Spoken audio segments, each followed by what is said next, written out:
Okay, so thanks everybody for joining this afternoon. This is the first one, which is the academic or more academic orientated presentation. It's actually going to be running for an hour, and there's going to be, I think, 7 presentations, including mine, so parts of the same presentation. And the topic is actually structuring fragmented applied research. How do we actually make it more effective? And we're using a framework-based architecture for actually doing this. So what is the problem? The agenda is the problem, why this problem still persists, and then actually how we look at solving it, and then what the current research within this framework architecture. And we've even written a research paper, which is being submitted to one of the conferences in November time, and any questions and answers at the end. The people that will be presenting today, so my name is Dr. Robert Joslin. I'm the founder of AIPMO. I'm also an assistant professor at Alma Mater and adjunct professors at other university. We have Nancy, she's the head of IPMO Consulting. Federico, unfortunately, he was flying and he's been delayed, so he won't be able to make it. But in fact, we could actually use the time because of the re-establishment of the LinkedIn Live. We have Mario from Croatia, who'll be discussing his PhD. These are all the students from Alma Mater. And we also have our friends from Cape Town with Ben, Mark, and Carl, and they're representing Cape Town. All of these actually contribute towards this framework architecture that we're actually building. So what is the problem that we actually have? So there's a lot of research, and it's been going on for literally hundreds of years in project management, probably in the last 60 years. So there's lots of research, but the problem is actually growing much faster than how we can actually integrate it and actually apply it.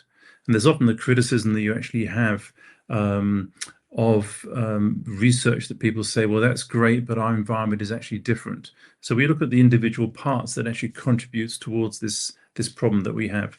The first one is universities. So universities have faculties have certain domains, and the problem is that in the real world of where you actually work in, whether it's Cape Town or Switzerland, where I'm based, or any organization, is that they don't integrate across the different areas. So you've got the leadership side, you've got project management, you've got psychology, various cognitive science, strategy, innovation, various topics.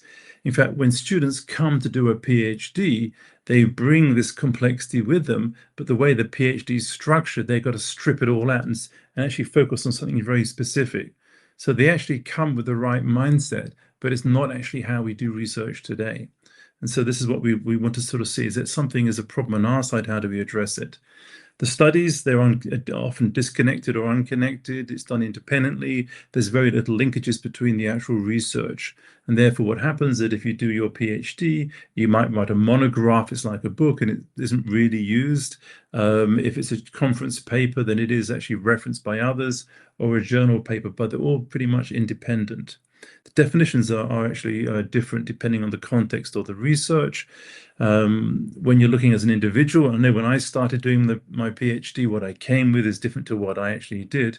And so there's a lot of ambiguity in the topic, which topic and how do we structure it and what is the scope of it. And really, you try to create something like some sort of framework to frame the problem, but you don't get much guidance. And this is actually a problem with doing research, is the first year students don't get assigned a supervisor. The supervisor knows what to do or what areas to research, but the students don't. And also the actual supervisor knows the structure and approach. And we're trying to look at maybe addressing that. There's no sort of architectural view. So how do we bring all these individual pieces together so we can actually reflect or mirror what is happening in the real world? There's very little actually available today. And this is actually then results into the weak integration into the practitioner world. And that's why I often said, yeah, that's research, that's not the real world. And that's something that we would like to try to address. And if we don't address it, it's going to continue to limit the impact of research in the actual practical world that you work in on a day-to-day basis. So why do these approaches fail? So when you're looking interdisciplinary, it's really, there's no connection across the studies or very limited connection across the studies. System thinking, it's within the study and not across studies. This is also a problem, doesn't reflect the real world. Literature reviews, you synthesize your existing findings rather than looking at things that could be reusable within a certain context across various studies. And the frameworks, if they're built, and it's actually quite complex to build frameworks, I personally have developed several hundred of frameworks and different purposes for research, theories, as well as for applying it. So you might do it within one, but you don't necessarily think about how do you do this across studies and benefit from it. So really the approach is individual rather than a coordinated research system. And we wanted to see how can we actually address this to create a bigger impact. So if you look what's today, you see the individual studies, you can see the limitations, you see what's actually missing down here. And what we've done over the last 9 months is actually create a framework-based research architecture. And in fact, there's a lot that goes into this. I don't have the time, or we don't have the time to actually discuss it today. This is actually the logo we've actually created for it. What we've done is that we've taken the world of the practitioner consulting and apply it into research to then focus it so you get more value when you come back into the practitioner world. That's very unusual. It normally goes from academic to practitioner and not practitioner to academic. So we're trying to actually sort of find a different way that we can apply and focus research so it creates a bigger impact. The different levels down here. So within each one of these instances, this is like an instance that's applied, for example, to Cape Town. We're going to discuss a bit more about it. You have a governance overlay on the top. The actual instance is, for example, Cape Town. And with this instance, we describe what the purpose is, what the boundaries, constructs, models, etc., and various assumptions. We have a person that's assigned to a university at Stellenbosch or Alma Mater, for example. We have somebody in Cape Town, so Ben is presenting. He may be responsible for this instance here. Then we've got various topics beneath it. And it may be, for example, Mark is looking at benefit management, as is a big topic within the Cape Town, the work that they're doing to provide benefits to the population and looking at primary and secondary outcomes. And Mark's got a hypothesis that within municipalities, the secondary outcomes could be far greater value than the primary outcomes. That's a hypothesis. And so he's putting that together, and the other ones are doing the same. And the nice thing about this is that you can actually cluster the research. And so it actually gives the individual researchers much more of a team view where they can actually work on the same attribute, or sorry, the same construct, but it doesn't break the rules. So they have their own unique ones, but they'd be common ones as well. And what this then does is then create an integrated view of knowledge. This is what we call FBRA. So what it produces is different instances. So you can get one for Cape Town or one for Zurich or one for the actual topic, maybe sense making or leadership. So you can actually get frameworks within frameworks. So one's like a metropole with different topics or a topic with different metropoles. It can work in different ways. So you've got layered models, you've got various diversity of models. They all share the same sort of structure or backbone. And this then creates cumulative value overall. And the idea is that you can actually have any different type of domain that actually reflects the complex problems that you're in. So we're trying to actually use the framework to reflect reality rather than for any individual student trying to do it in the PhD, but then being cut down. So this, we believe, is a novel way of actually addressing directly this problem of, is research really applicable? And the framework approach, we believe, actually is. And there's many other benefits that come with it. So different framework, same architecture, and hopefully this creates then cumulative knowledge within that particular community. What changes when you apply the actual framework itself? You can see the before and the after for the research itself, for the individual PhD students. So, for example, clear research pathways, shared constructs and models, high completion, and also doing a PhD is a lot of work, and often you feel you're alone. But if you're actually all contributing to a common purpose, just like a team is, I think there's going to be a higher motivational value. And then in practice and how you apply it, you can have far more actionable insights. And we believe we're going to have a lot more research that comes out of doing this approach. And we've started to operationalize this, first of all, within Cape Town. So this is actually the operationalization of it. This is like a simple visual of different people doing different topics. And we're just starting on this journey. And what's unusual is that normally you do research and publish it and then look to operationalize it. What we're doing is we've got the paper actually written and we started to operationalize it. And Ben and myself This is the actual research paper. So Ben and myself are actually going to present it. In fact, Ben's going to present it in November time, and we're hoping that we can add additional insights over the next 6 months of how we're operationalizing it and what the benefits are from actually doing it. I won't read these points out down here. So if anybody is interested in doing research, and if you want to be involved in this either independently or be part of a framework or establish a framework, you can come to an information session that's run by Dr. Reinhard Wagner and myself on the 2nd of June. Here's the QR code. The video is actually being recorded, so you can play it again. Or you can, if you know what you want to do, apply for a PhD, whether it's at Alma Mater or Stellenbosch University, which is a partner of Alma Mater, or any other university for that matter. And so for cohort 10 is actually ending, I think, in July, I think it is, and it starts then in September, ready for the next 3 years. A PhD takes 3 years to do. So now I'm going to hand over to the research students. Mark is going to go first, and then you can see Ben is next, etc. And Federico, unfortunately, wasn't able to make it. He sends his apologies as he's flying at the moment. So, Mark, over to yourself. If you just tell me when to move on, then I'll just go and do so. Yeah, Mark, for you. Okay. Super. Thank you very much, Robert, and good afternoon, everybody. I'm talking to you from Cape Town in South Africa, and thank you for this opportunity to just show a little bit of the initial stages of my research. As Robert mentioned, we with the Cape Town Metropolitan Municipality, can go on to the next slide, just with a bit of context there. So we're a local city government. It's a really interesting and motivating place to work. We deliver projects across a diverse portfolio, most of them civil engineering projects such as roads, stormwater, wastewater, solid waste, transportation projects, etc. But we also do projects that are what I'd call social projects, such as libraries and clinics and schools. So it's a very diverse portfolio, and there's many different sectors that form part of our project portfolio. What also makes our world interesting are that our customers are residents of Cape Town. So in one sense we have, sorry, just go back to the previous slide. I will move quicker, this is mine. Customers that are residents. And so in one sense we have 5 million customers that we are servicing through this portfolio. And so getting that customer feedback in terms of customer satisfaction is another interesting question that we're looking at. The research topic that I'm investigating is to understand how projects create value beyond their delivery. In other words, by delivery, I mean the concrete outputs that one creates when one delivers a project, such as a new road or wastewater treatment work, but to start to get a better understanding of the outcomes, benefits, and public value that is created.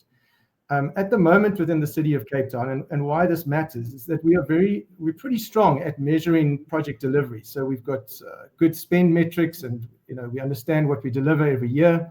And similarly, we also understand the outputs that are created through the projects. But our system is not is much weaker in the world of value and understanding how value is created and how that can be measured. And those metrics can then be used to improve portfolio performance going forward. Thanks, Robert.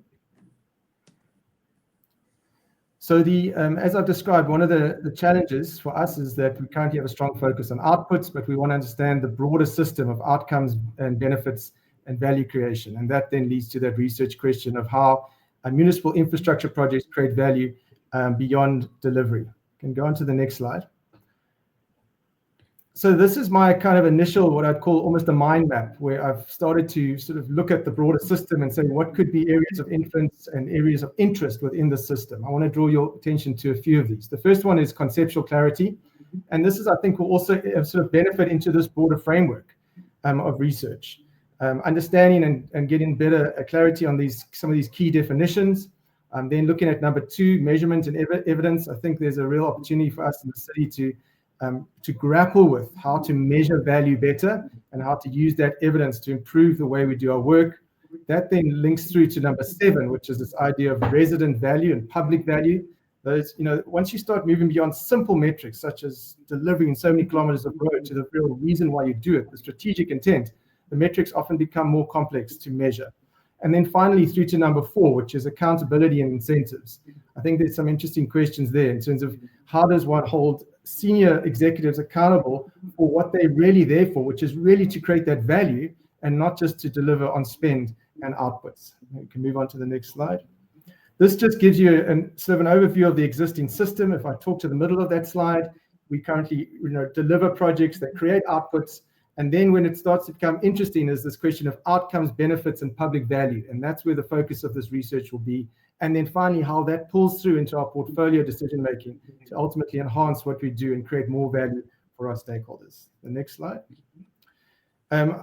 So the next two slides, you can actually skip through, Robert. We've given you extra slides, so you can, if you're interested in this and you want to engage further, at least you have that context. If you can just go to the next slide. So some of the key contributions that I see at this stage towards this research framework, the one I mentioned already is this conceptual clarification of certain key concepts. I think bringing in this question of value creation and this model of value, which sits more broadly in the benefits management space into the framework, I think is an important addition, and we'll have good links through to some of the other research topics that you'll hear about later in the presentations.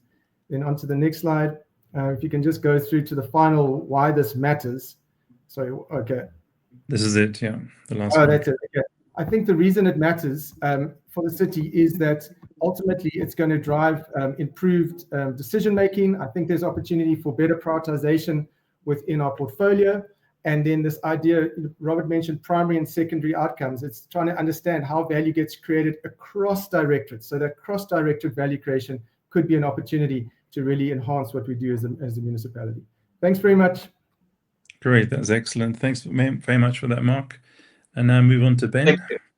Thank you, everybody. Yeah, so you can move straight on to the next slide. Thank you, Rob. So Mark touched based about on the complexity as it relates to the project environment. I think that is part of why we take this framework approach, so that there is similarities where we can pick up from each other. So I'm not going to touch base on the context that much because Mark has covered that. But what I would like to say is that we're sitting within the Cape Town Metropolitan in a very complex organizational system, and we've got multiple directorates, multiple departments, and trying to understand how that complex model and structural model all works together to deliver the particular projects is part of the context that I would share. So my research topic, I dive into a dynamic capability perspective on the endogenous volatility in the portfolio system. And the current research currently focus mainly on the capability, and it is not really necessarily sitting on the structural stability. There's a lot of work that's been done on maturity, capability processes, etc. But the processes and the governance arrangement and the structural elements such as the units, the roles, the services, resources within that organizational system, which impact ultimately on the project portfolio predictability, has not been looked at. We can move on to the next slide. So if you look at the research problem, as mentioned, currently there's the organizations which invest heavily in forecasting and analysis, so it is more at the micro level. This study focused more on the macro level and look at the structural coherence, which is having an impact on the volatility, which ultimately influence the predictability. So we know that within the city of Cape Town itself and the worldwide portfolios is normally unstable. There's a lot of rebaselining happening within our space that happens on a biennial basis where we have our adjustment budget because of those shifting priorities. And then you sit with things with crises like droughts and floods and COVID, etc., that ultimately impacts on the possibility to predict accurately. The biggest research question is to what extent does the structural coherence influence project portfolio predictability? With the secondary questions, how does the structural coherence affect endogenous portfolio volatility, and under what conditions does the instability emerge internally? That brings me to the hypothesis, and that is, first of all, if the structural coherence is strong, you will sit with lower project portfolio volatility. If your portfolio volatility is high, you will sit with lower predictability. And then the third element is related to the structural coherence that is indirectly improved the predictability via the reduced volatility, and that depends on the project management office strength. If you move to the next slide. Ben, can you explain what structural coherence is? It's probably a new term for people.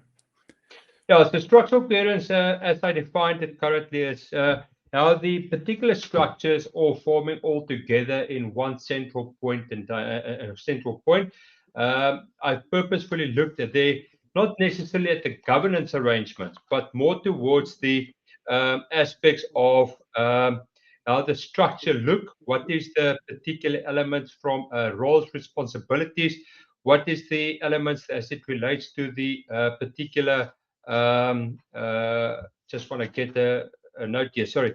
How does it look at the holistic structure? How does we operate all together within the city of Cape Town? We've got multiple PMOs. We've got a central PMO, EPMO with multiple PMOs within structure. How do all those particular structures work together? Where is the fit to? How does they fit together? Why is it important that they need to fit together so that they ultimately can deliver accurately onto the particular element? If we move forward into the and there you can see the definition as it relates to the degree towards the PMO office. And the structures, services, and architecture and the resource configurations are aligned, and that is the definition that we're trying to achieve. So mainly what we want to see there, and I'm just going to focus on the middle part of the presentation. Structural coherence. If you have a better structural coherence, you will most probably sit with lower volatility. Important for this particular study is that it is internal volatility. So we don't look at volatility at the macroeconomical level, but more internally endogenous. And then if you sit with decreased volatility, your possibility of looking and having better predictability ultimately improves. And then that is ultimately having an indirect effect depending on how strong the particular PMO is operating. I'm not going to touch base on all the other aspects on how we contribute to the FBRA. I think Robert has touched base on that. But what I would like to say is that the important part is that the focus is on the development and the operation of that structural coherence construct. How do we test the impact of the construction on the structural coherence on the portfolio volatility? How do we test the impact of the portfolio volatility into the delivery predictability, and then examine the indirect effects of the boundaries and the conditions, and ultimately establish the measurements, instruments, and validate those particular relationships? Let's move on. Yeah, just a quick point for everybody listening in is that Ben and I are looking at this topic where if you originally today they look at the micro level of looking at projects and how they're performing as a prediction for portfolio performance. And what Ben has done is come up with a unique idea saying, well, rather than just look at the individual projects, look at the organization and how it's structured, the PMOs, how they structure the services, the competencies and capabilities, etc. And if it's structured well, like a high-performing team, that should give a much better indicator of portfolio predictability.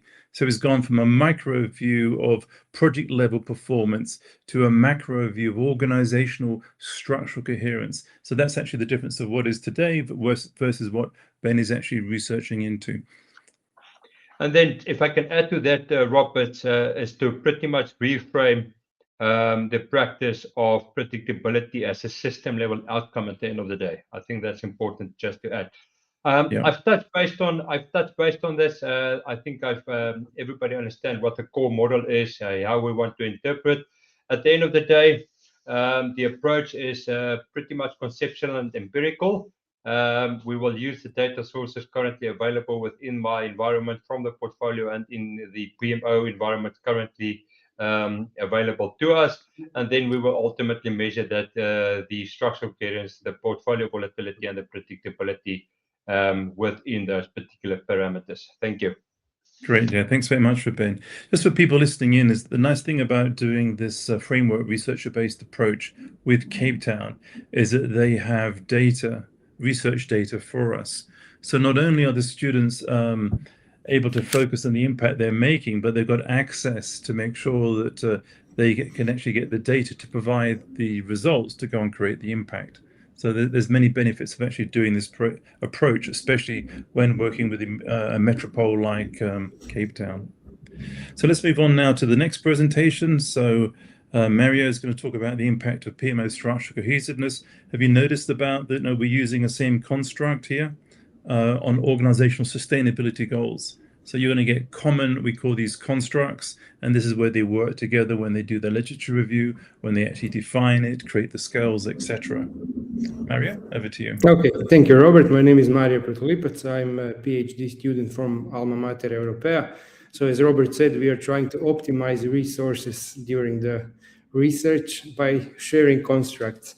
In my research, let me just maybe give you a little bit context. We heard several times that the higher level maturity does not necessarily means higher impact on some goals of the company or any kind of value of the organization. So I started with that thesis and tried to narrow it down and change it a little bit.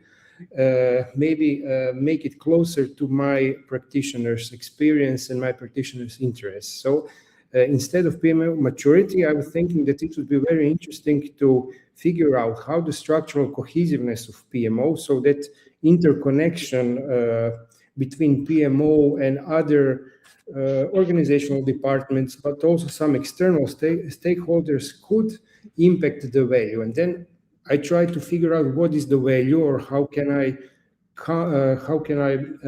measure the value. And since I'm working a lot on sustainable projects, I decided maybe to narrow down the value on development goals of the organization.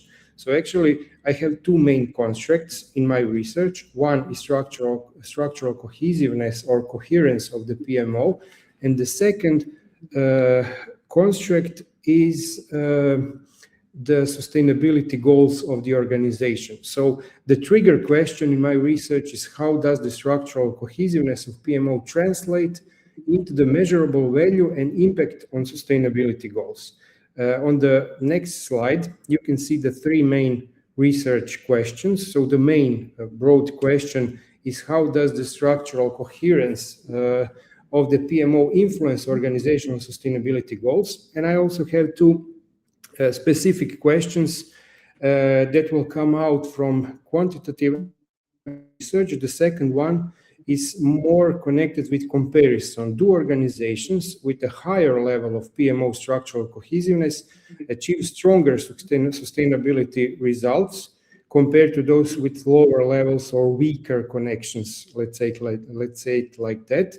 And the third one is connected with my future quantitative research, and it says which variables of structural cohesiveness have the greatest or strongest and which have the least impact on sustainable development goals. So these three questions. On the following slide, you can see the construct. It's a simplified version. In my construct, so on the left side, I have a PMO as a governance structure connected with structural cohesiveness, and I'm actually trying to find the impact on sustainability or sustainable development goals as a measurable variable here. On the next slide, you can see that... Just a question. So structural cohesiveness is actually a moderator or a mediator variable? I would say it's the same construct. Maybe here is shown as a mediator, but it won't be mediator. It will be the construct together with PMO. Okay. Here is my planned PhD journey. You can try to just briefly go through it. The method, the first step would be actually the systematic literature review. I'm currently working on it. I'm using Prisma as a method, and the purpose of this is building a theoretical model, assessing existing structures. The second is very important, is qualitative, the first part of the qualitative research. My intention is to create 3 case studies And I would also be very happy that one case study will be connected with the Cape Town metropolitan area.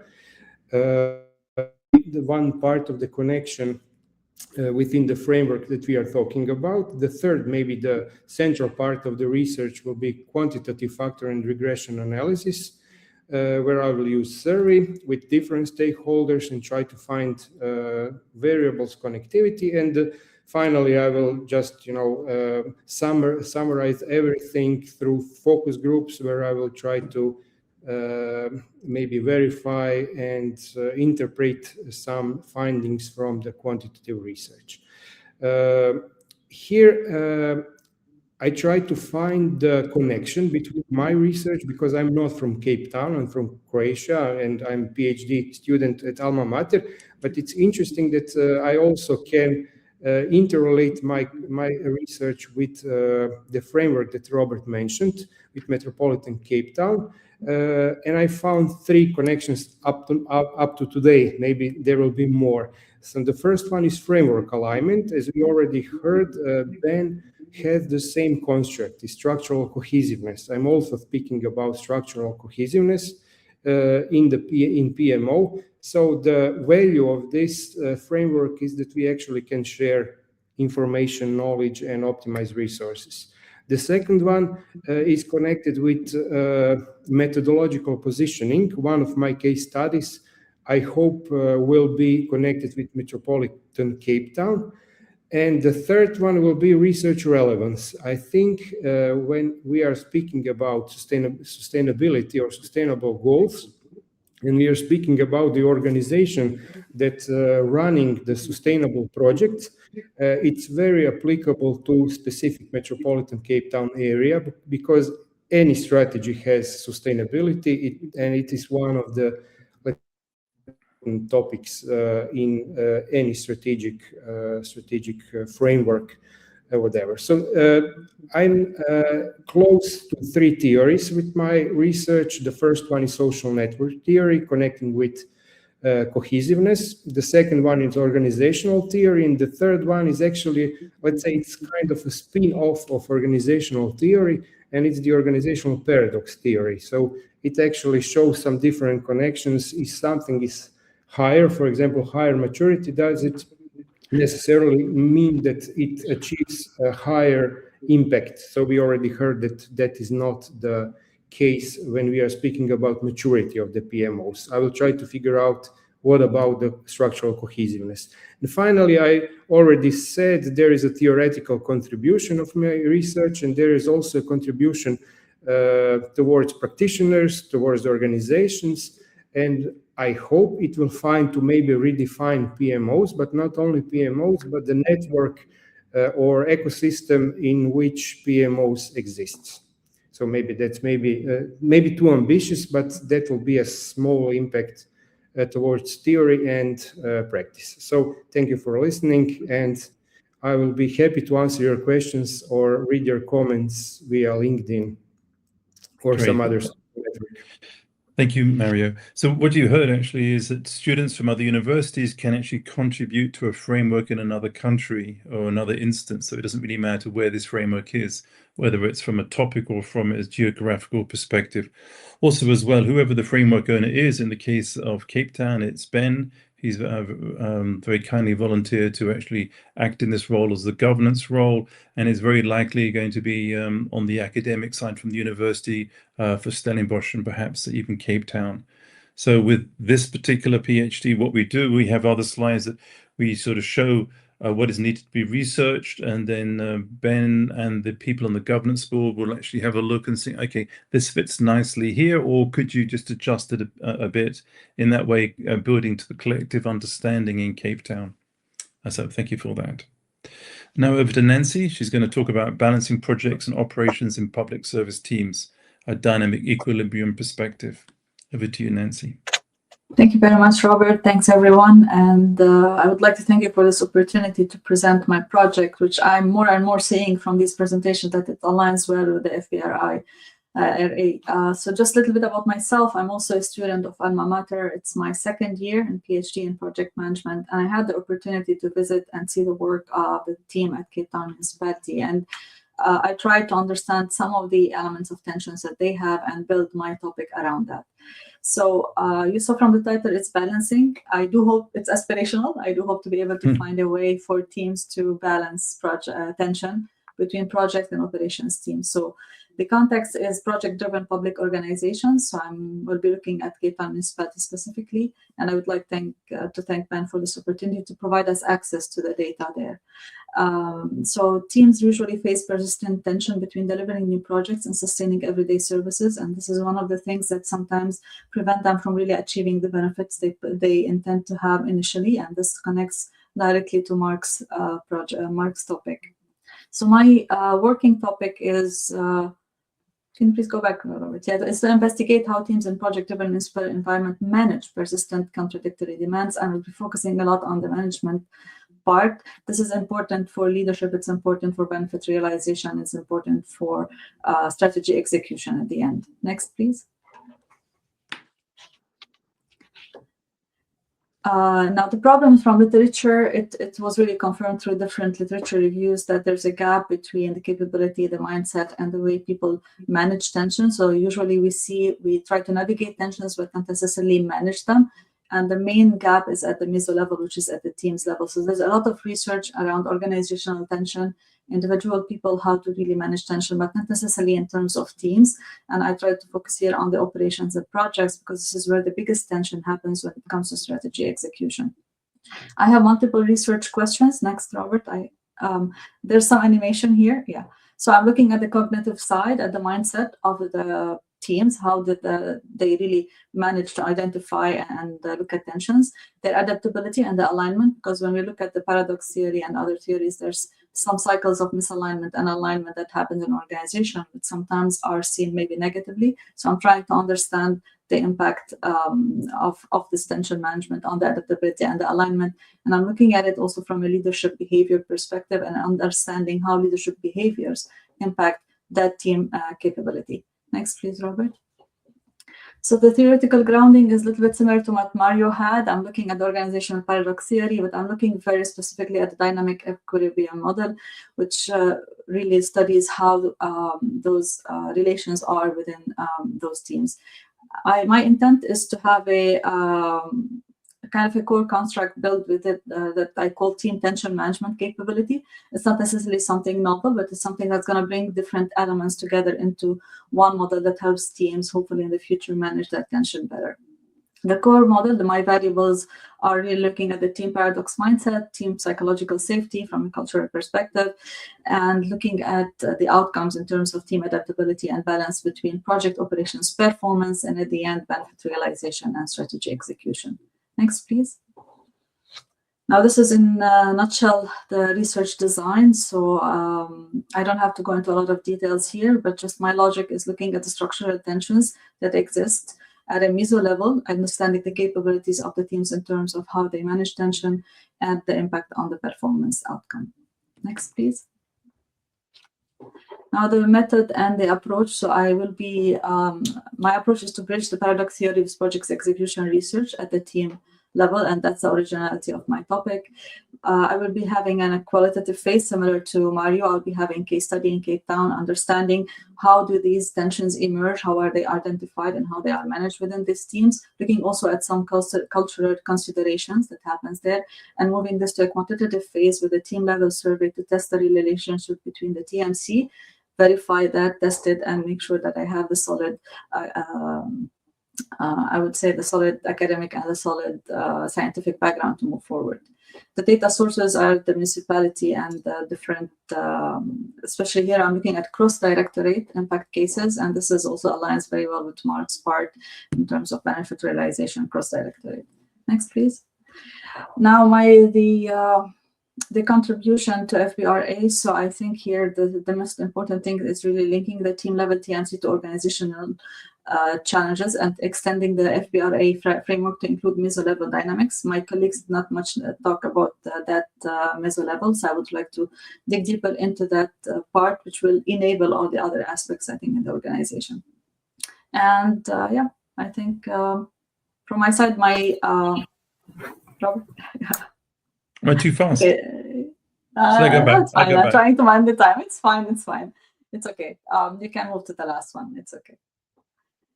So I think the contribution to the practice will be to provide guidance for building team conditions and capabilities that allow better performance, enhance the strategy execution and benefit realization by integrating the project initiative without derailing the daily services. One of the challenges of the municipality is to be able to create, to continue that service delivery without interruption and without really an impact on the performance where they manage change and innovation. And that, I think, would be a very good contributor there. And in terms of future research, I think this additional piece in the research will help and will have an impact on effective strategy execution in complex public organization at the same time we'll be studying in Cape Town.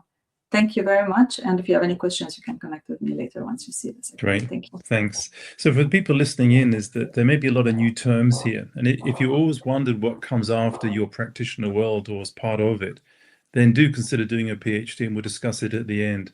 I actually took mine because I had more questions and answers, and having now sort of worked in the research area as well as on the practitioner side for like 10 years, I feel I'm a much better level of understanding. So if you have the inquisitive mind and this interests you, there's terms you don't understand, but you see how things fit together, do then consider about asking people or applying or listening into the webinars we talk about doing further research.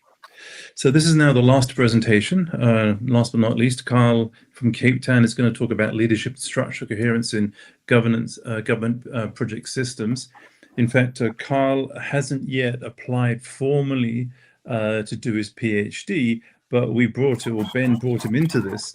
And in fact, he's at a position now where most students are about in 9 months away. So he's actually, the work he's done in this time, he's probably saved a number of months in being part of this framework project that we're building at the moment. So over to you, Carl. Thank you so much, Robert. Good afternoon or morning, wherever you're coming from. Robert, you can go to the next slide. So just in terms of my PhD topic, it's on, as Robert mentioned, leadership and structural coherence in government project systems. And I was quite excited about this specific framework because it helped me structure my research. And as Robert rightfully put, it helped actually fast track my proposal and my thinking. And I think just in terms of that title, so governments and I think most industries struggle usually with bureaucracy and siloed approaches to implementing projects. And I'm locating the research in government and the municipal projects environment within the city of Cape Town as the main practical context. Why I'm really interested about this is a problem that many of us probably see in practice, where projects and programs are cut across different functions, departments, and governance structures, but organizations delivering them are often still quite fragmented. So even though the work is meant to be integrated, the system underneath it is often not.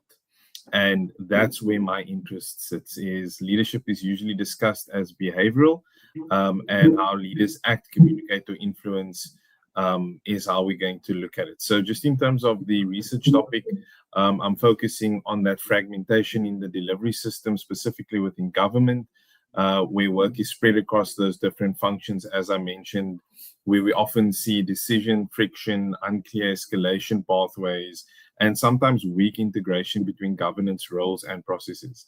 So my main research question is, to what extent does leadership influence structural coherence in project systems? So under that, I'm asking two supporting questions. Is vertical and horizontal leadership. In terms of, I'm asking, two questions. So there's vertical and horizontal leadership affecting system integration, is it?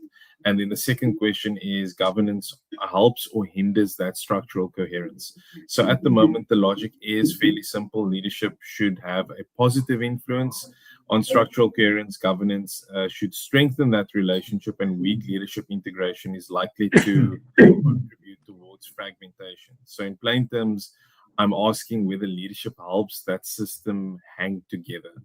You can go into yeah, just a quick one. So people listening in, if you want to look more about vertical and horizontal leadership, it's Professor Rolf Muller.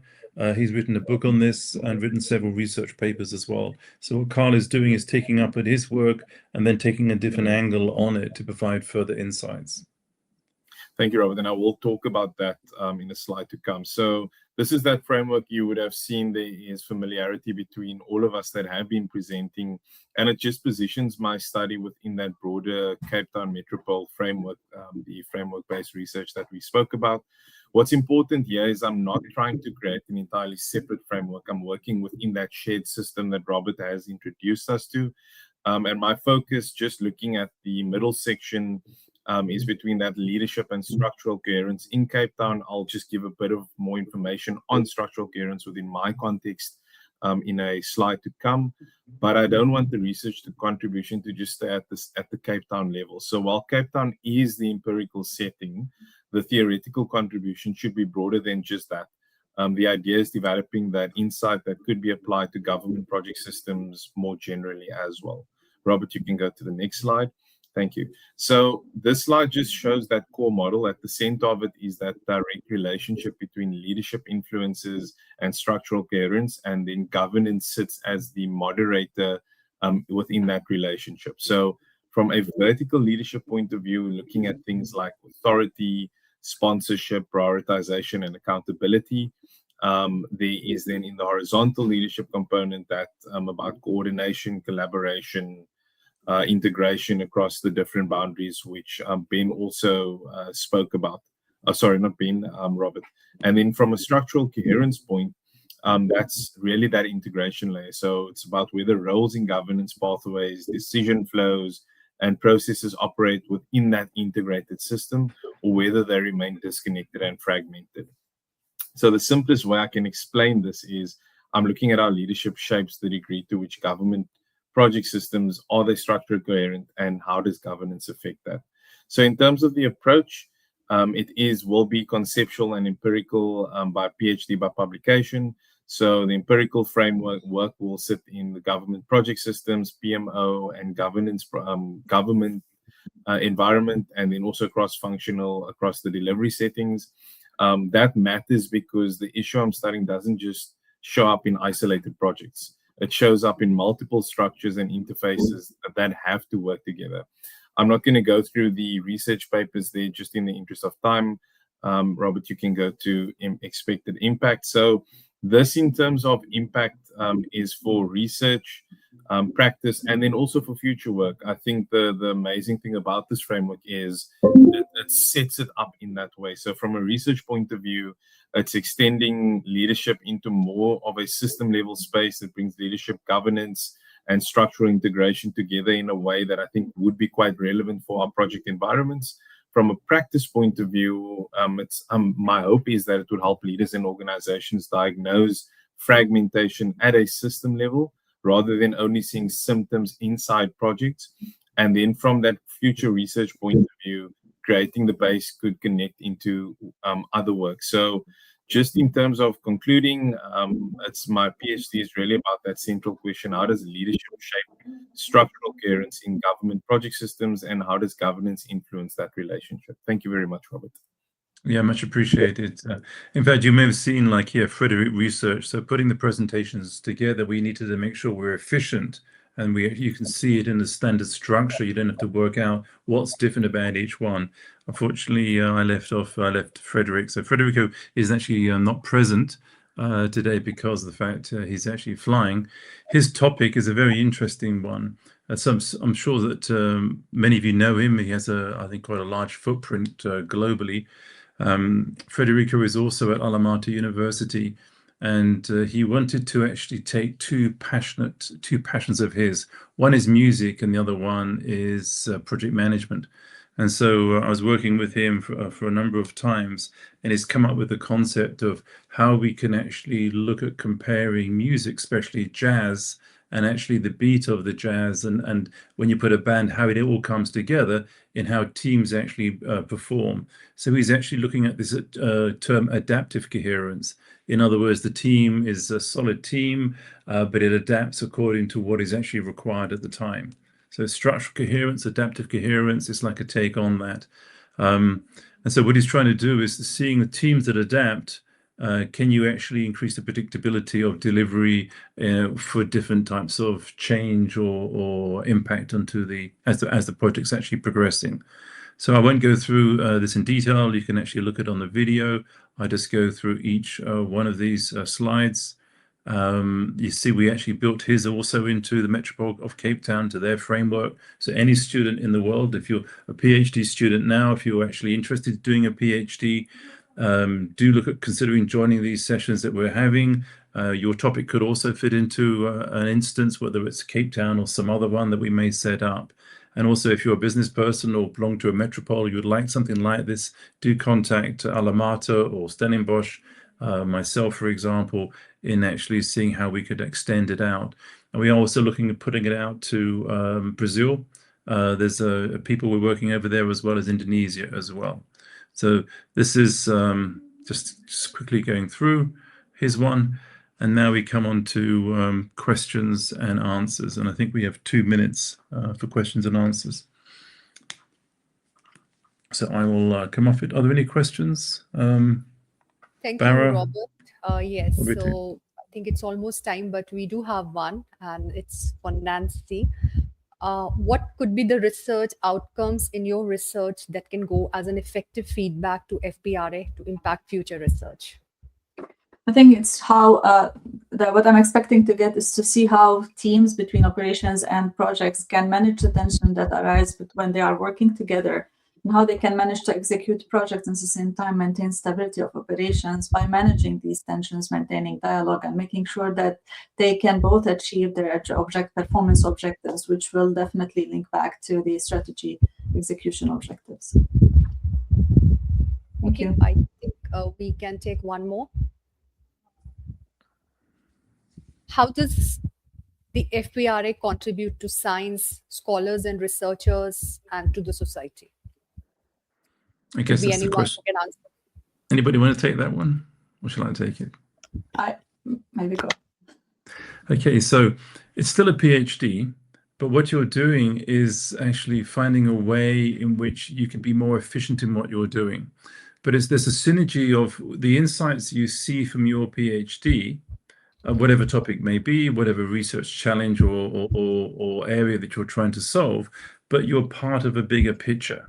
So therefore, it not only contributes to what you would have done individually, but it contributes to that much bigger picture of understanding. And that's this idea of bringing the concepts, sharing the concepts together, so you see new insights. And then, because it's applicable to Cape Town and probably to other, for example, municipalities, then it becomes a far greater value in the actual implementation, and it reflects the real world of all of this together rather than any single PhD. And that's always been a problem or criticism of research. So academically wise, the same as before, but more, because you're actually part of an overall framework, so you see a much bigger picture, and impact far greater because it's actually relating to a certain instance of implementation, in this case, Cape Town. Feel free to add anything else to that. Any more questions, Ritu? That's it, Robert. I think we You're can on to the next one now. Yeah, and thank you so much, Nancy, Kylie, Mario, and Ben. I think he's not here right now. A great session indeed. Thank you. Yeah, thanks everybody for taking part. Thanks everyone. Thank you. Bye-bye. Thanks for people listening.